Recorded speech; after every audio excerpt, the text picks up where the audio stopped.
ஈசானிய parking ஆகவே ஆகாது. மற்ற 3 பக்கம் நீங்கள் பார்க்கிங் போடலாம். ஆனால் சொன்னால் கேட்கவே மாட்டேங்கிறாங்க. ஏன்னா தெரிய மாட்டேங்குது. அதனால் என்ன பண்ணணும் தெரியுங்களா, ஃபுல்லாக காட்ட சொல்கிறேன் நான். ஈசானியத்தை வெட்டு விடாமல் ஃபுல்லாக போர்ட்டிக்கை போட்டாங்கன்னு வைங்களேன், இல்லை ஃபுல்லாக ரூமாக போட்டாங்கன்னு வைங்களேன், கண்டிப்பாக பார்க்கிங் அங்கே வந்து நிப்பாட்ட மாட்டாங்க. கண்டிப்பாக வெளியே தான் நிப்பாட்டி ஆகணும். புரியுதுங்களா? ரூமை கட்டி ஈசானியத்தை வெட்டு விட்டாங்கன்னா கார் பார்க்கிங் போட்டுருவாங்க. ஈசானியத்தை வெட்டு விடாமல் கட்டினாங்கன்னா ஒன்றும் இல்லை, எல்லாமே போட்டுருவாங்க. அந்த செவுரு மட்டும் வைக்க மாட்டாங்க.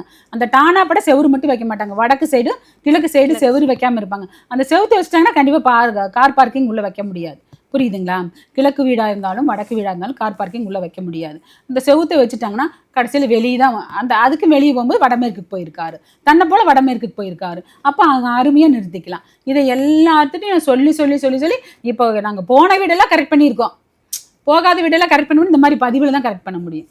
ஆதன் பதிவில் பார்த்து இனிமேலாவது ஈசானியத்தில் கார் பார்க்கிங் போடாதீங்க.